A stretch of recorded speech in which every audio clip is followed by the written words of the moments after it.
Assalamualaikum warahmatullahi wabarakatuh. Pengurusi dan juga Menteri, terima kasih bagi peluang kepada saya untuk kementerian ini. Saya ada 3 perkara sahaja. Yang pertama, saya nak merujuk kepada objektif yang digariskan oleh Kementerian Tenaga, Teknologi Hijau dan Air. Objektif yang kedua, iaitu untuk membantu pertumbuhan industri teknologi hijau. Saya ingin menimbulkan tentang loji kumbahan pantai Kuala Lumpur yang dibina dengan menggunakan pinjaman daripada Jepun, yang didapati menghasilkan gas metana daripada proses penapaian sisa kumbahan. Malangnya ia tidak dimanfaatkan. Gas metana tersebut dibakar begitu sahaja.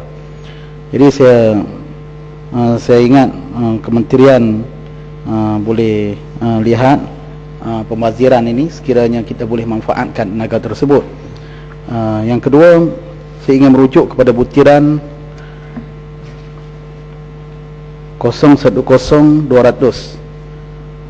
Kerajaan ada menyebutkan bahawa bajet yang juga diumumkan di dalam RMK 10 yang akan meliputi pembinaan janakuasa baru bagi menghadapi permintaan tenaga masa depan, termasuklah pembinaan power plant berdasarkan kepada coal ataupun arang batu secara IPP ataupun melalui mekanisme power purchase agreement. Saya ingin bangkitkan beberapa persoalan. Apakah kerajaan tidak mempunyai cara yang lain selain daripada mengharapkan konsep IPP untuk melaksanakan pembinaan tersebut, ataupun masih menggunakan konsep penswastaan?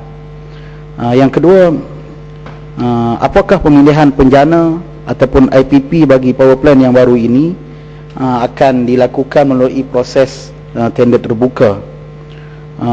Yang kita dikejutkan baru-baru ini, TNB telah diberikan secara eksklusif untuk dipertanggungjawabkan pembinaan 1000 megawatt yang baru. Minta kerajaan perjelaskan isu ini. Yang ketiga, apakah perancangan yang dibuat oleh pihak kementerian bagi kita menghadapi power crisis apabila pada tahun 2015 atau 2016 yang disebut dalam ucapan sebelum ini, bahawa lebih daripada 4000 megawatt sumber tenaga daripada IPP generasi pertama yang bakal tamat tempoh power purchase agreement. Apakah terma yang akan dijanjikan kepada toke-toke IPP generasi pertama? Dan sudah tentulah perhatian mereka lebih kepada untuk menjana keuntungan yang paling maksimum kepada pelabur-pelabur mereka. Adakah konsep 100% pass-through mechanism akan diteruskan bagi fuel cost? Yang keempat, apakah nasib yang akan ditanggung oleh Bakun Hydro Power Plant di Sarawak, yang dijangkakan Sarawak bakal dilimpahi dengan reserve margin yang tinggi, memandangkan Sarawak hanya memerlukan lebih kurang 800 megawatt kapasiti untuk menghadapi permintaan masa hadapan. Sedangkan pengambilan Bakun ini akan menyebabkan kapasiti tenaga yang melebihi 2400 megawatt. Dan adakah pembelian tersebut dibuat secara open tender? Yang keenam, apakah rancangan kerajaan Sarawak menangani kapasiti tenaga yang agak besar dengan permintaan tenaga yang agak kecil, memandangkan Sarawak sendiri mempunyai hydro power plant yang tersendiri yang dirancang terlebih dahulu. Yang terakhir, perkara yang terakhir yang saya ingin rujuk ialah berkaitan dengan rancangan yang dibuat untuk rancangan bekalan air negeri Kedah. Di sini dicatatkan lebih kurang 28 juta diperuntukkan.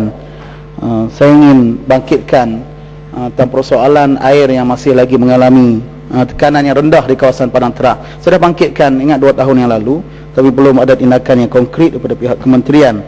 Saya ingin cadangkan termasuklah pembesaran ataupun pembesaran bagi loji Kuala Nerang yang masih lagi mempunyai kapasiti 1 juta galen sehari, yang sekarang memerlukan lebih daripada 5 juta galen. Saya harap pihak kementerian boleh mempertimbangkan sedikit bajet untuk kita besarkan memandangkan keperluan penduduk yang begitu tinggi terhadap air. Begitu juga fasa 2, Kuala Nerang fasa 2 yang air dipam ke tangki di kawasan Naka yang memerlukan tambahan sehingga 6 ataupun 8 juta galen sehari. Ini pun masih lagi menyebabkan penduduk-penduduk di kawasan saya berdepan dengan krisis air yang begitu teruk. Begitu juga di kawasan Lubuk Merbau, ada 400,000 galen sehari. Saya mohon pihak kementerian untuk meningkatkan kapasiti ke arah lebih kurang 3 ataupun 4 juta galen. Jadi kita perlukan, kerana di kawasan saya selalu berdepan dengan masalah air. Kalau sekiranya pihak kementerian boleh memberikan satu bentuk sumbangan secara langsung ataupun bajet secara langsung, saya mohon pihak kementerian untuk pertimbangkan penyelesaian terhadap masalah-masalah yang saya bangkitkan. Saya ingat itu saja pihak Tuan Pengerusi. Terima kasih atas peluang yang diberikan kepada saya. Assalamualaikum.